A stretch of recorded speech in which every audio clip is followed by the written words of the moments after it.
Hello everyone, welcome back to Chem Science channel. And we have completed 5 lectures of this electrochemistry, basically electrochemical cell. So as we very well know that electrochemistry is divided into 3 parts: conductance, electrolysis, and electrochemical cell and potential, isn't it?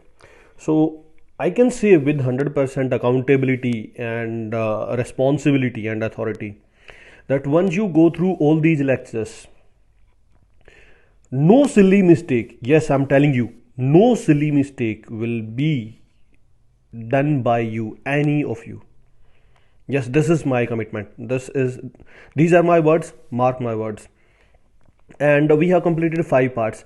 What we are trying to do, we are trying to make a video of 8 to 12 minutes so that you may not feel bored, first of all, because what I'm trying my best to make the topic interesting. And the second thing is, these are the videos comparable to the best in India, most symmetrical video. Yes, this is my guarantee that once you have gone through so many videos on the YouTube, there are a lot of videos on the YouTube, but these are the most symmetrical and comprehensive lectures, right?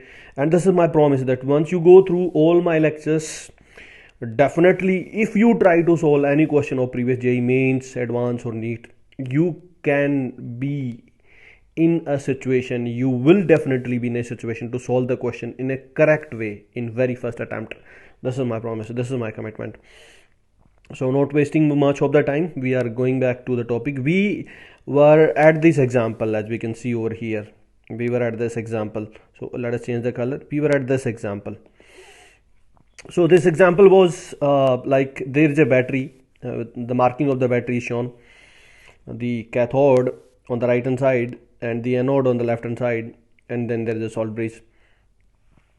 So this is the data given. We were in this data that E naught, it is obviously oxidation. From here it is clear that it is oxidation, and E naught, this is also oxidation because this is B and this is converting into the cations, 1 volt. So according to the question, what do we need? We need the oxidation potential of A and reduction potential of B. Why? Because B is onto the cathode and A onto the anode. So already oxidation potential of A is given, but we need reduction potential of B and it is given oxidation potential. Why reduction potential? As we have talked about that here, what is given? Here it is given nothing but the reduction, that is the cathode. So we will write the reduction, that is B2 positive to B. Now this is reduction and this is equal to minus 1 volt. Why? Because the oxidation is 1 volt. So we have to write the reduction, that is minus 1 volt. Now in the question it is asked, what is E naught cell? E naught cell is equal to oxidation potential of A and reduction potential of B. E naught means both in standard state, isn't it? Already standard states are given. You can see E naught on both the sides. So oxidation, so it is 4 volt and reduction is minus 1 volt, right? So the answer will be 3 volt. Obviously it will be 3 volt. Now it is being asked what is the net cell reaction. So first of all, write anode reaction. Anode reaction is A is going to A3 positive, it is losing 3 electrons. Let us give it number 1, equation number 1. Okay, at cathode what is happening? B2 positive is gaining 2 electrons and is forming B, that is metal B. So what is our target? Our target is to add both the reaction number 1 and number 2. What we are doing? We will be doing equation number 1 plus equation number 2. Add to cancel the electrons. Add to cancel the electrons. So in class 10, what do we do? If this is 3 and this is 2, what do? We multiply it by 2 and we multiply it by 3, isn't it? So that electrons are getting cancelled, because in the final reactions we should not be having the electrons. So when we multiply it by 2, it will be 2 times A and it will be 2 times A3 positive. It will be 3 times B2 positive, it will be 3 times B. So the net cell reaction, as we can see over here, this is solid, this is aqueous, this is aqueous, this is solid, as we can see. So how many numbers of electrons are participating? That will always be known from the final reaction. The final reaction tells us the number of electrons are 6. How? Because 3 2s are we can see over here 3 2 ja 6, here it is, isn't it? Or you can see this reaction, this is 2, this is multiplied by 3, so 2 3 are 6. So the final reaction will tell us how many number of electrons are participating in the net redox reaction. Now what is the reaction quotient?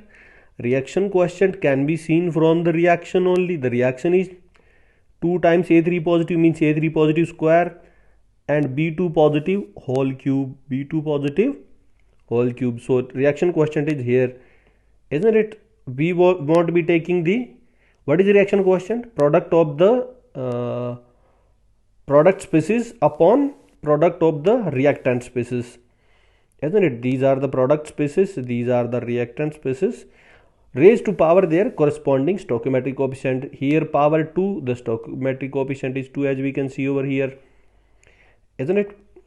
So here the power is 3, the stoichiometric coefficient is 3 as we can see over here, isn't it? So the reaction quotient will be this much, and the concentrations are given in the question. Where is the question? This is the question. The concentrations are given 0.01 molar. This is the concentration given of A3 positive cations, and for B2 positive cations here it is given 0.1 molar concentration. So we can see the answer 0.1.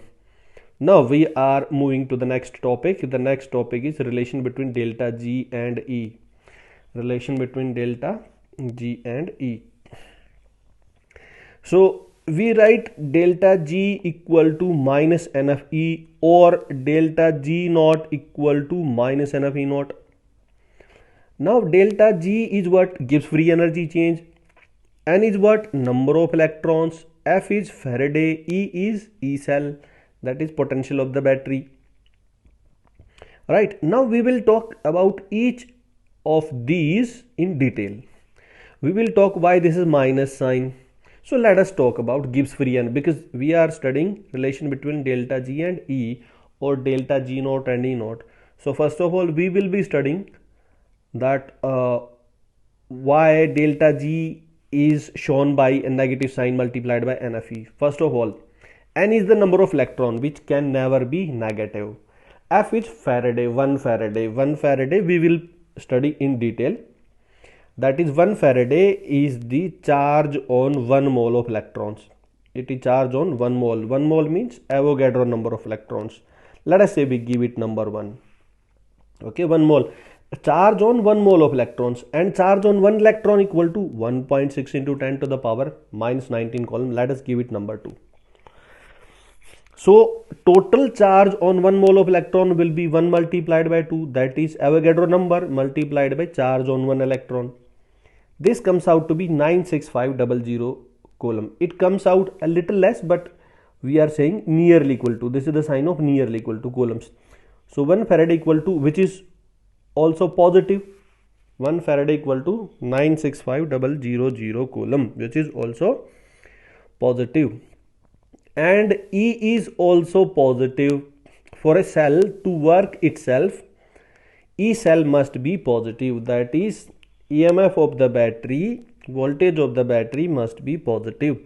If all these three things are positive, so the total value becomes negative because there is a negative sign, which ensures that delta G comes out to be negative. That's why there is a negative sign.